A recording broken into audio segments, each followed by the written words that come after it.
The new Formula One cars for 2023 will be unveiled in less than a month.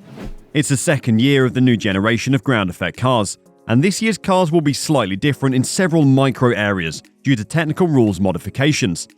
Today we're diving deep into these regulation changes and finding out which may be for the better and which may be somewhat unconventional. The battle against porpoising continues. The 2023 technical norms are intended to resolve a variety of concerns. Combating the phenomenon of porpoising, which plagued certain teams last season, is one of the most critical. Other aims included the elimination of some regulatory grey zones. The FIA has mandated a change in the height of the floor, which will be 15mm higher on the side edge than the reference plane, as well as 10mm taller diffuser groove, in an attempt to conclusively cancel out porpoising. This will minimize floor stalling, but will result in less total downforce, especially in fast corners. As a result, cars in 2023 will most likely be 2 to 4 tenths of a second slower on average, depending on the circuit. The Mercedes-powered teams, Mercedes, Aston Martin, McLaren and Williams, sought a 25mm increase in the lateral edge of the floor in 2022, but an intermediate value of 15mm was obtained, largely because most of the porpoising concerns had been overcome by then. The FIA has taken action against porpoising by completing a part of the work started by the implementation of Technical Directive 3922 for the Belgian Grand Prix following last year's summer break. The chassis of the 2023 cars will be equipped with an accelerometer, standard for all and supplied by the FIA, to monitor the frequency of oscillations, which must adhere to the FIA metric standards. The floor will also be a key topic in the technical checks, as the FIA has tightened and introduced additional parameters to prevent excessive bending. With a 250 Newton applied force, the lateral edge will be able to bend by a maximum of 5mm, compared to a maximum of 8mm in 2022. After the controls were strengthened with Technical Directive 39, there will also be adjustment in the flex control of the skid blocks, which Joe Guanyu's Silverstone crash last year provided an unusually sharp glimpse of. Except for the entrance area, there will be 4 verification points, where the T-tray once was. As a result, the floors in 2023 will be tougher than those in 2022. Aerodynamic development will make the most difference because power unit development has been halted until 2026, and all cars have reached the minimal weight limit, unless teams are able to find performance when upgrading the reliability of their engine, as discussed in our latest video. Next to the aerodynamic changes, the engineers will also have to deal with a new minimum weight change. The minimal weight value is 796 kilograms, which is 2 kilograms less than in 2022. Because of the work done over the last year, there will be no serious issues with excess weight for the teams, as there were last season, prompting the FIA to raise the minimum value to 798 kilograms. The overall weight of the power units will rise by 1 kilogram to 151 kilograms. This increase is necessary because the overall weight of the drive unit will compromise components that were previously part of the chassis group. Because only 3 power units can be used over the course of the 2023 season, reliability will remain a major issue.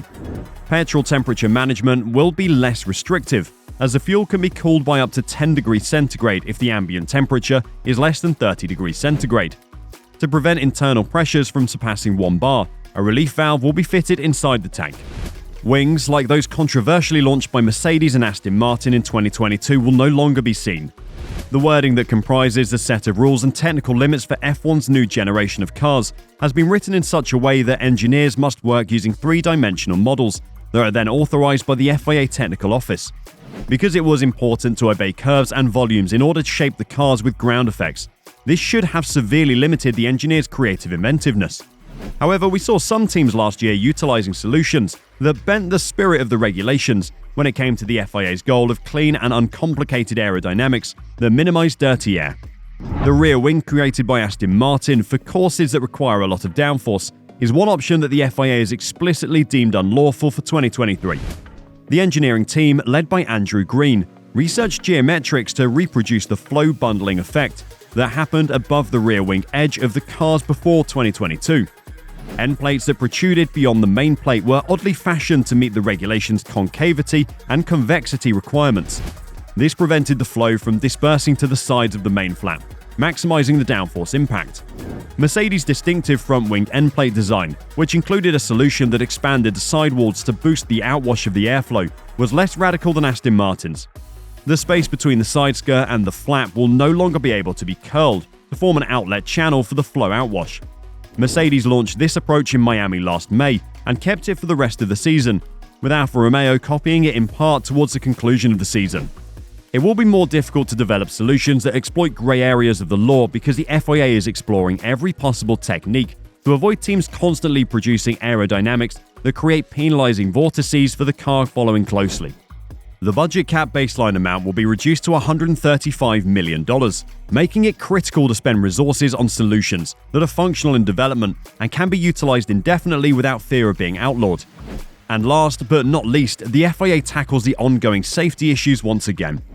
The FIA Technical Office continues to work with team engineers to improve safety and decrease risk in F1. Roll hoops will be more resistant starting in 2023. The opening lap incident at Silverstone that threw them rookie Zhou Guanyu upside down resulted in the total removal of the roll hoop, prompting the FIA to tighten up crash tests in that region. A new crash test load with a force delivered in the opposite direction of 49 kilonewtons for 10 seconds will be included. This will be in addition to the tests conducted in other 3 directions. The roll hoop will also be geometrically changed, with a 2023 rule requiring a 20mm forward angle and a 50mm height from the reference plane. The mirrors, which were already tested by select teams in the 2023 version last season, will be increased and will be much taller and broader, forming a 150 by 50mm rectangle as opposed to the previous 60 by 20mm. The FIA hopes this will result in less on-track accidents between drivers, mostly during free practices and qualifying sessions, where we have seen some close calls in the previous years due to poor visibility behind the car. Will these changes be for the better? Will we finally see cars that don't bounce on the straights anymore? What do you think? Let us know your thoughts on these rule changes in the comments down below. There are some changes that will surely change the look of the cars, so what can we expect? Well, we'll have to wait a couple more weeks, but we're almost ready for the first car launch of the 2023 season. So far, Formula One teams' 2023 car releases have generally been concentrated on a frenetic mid-February period, just before the lone pre-season test, with a few early season launch expectations.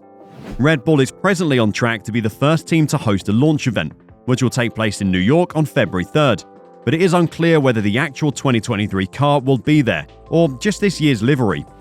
Williams' 3-day event has been billed as a season launch rather than a car presentation.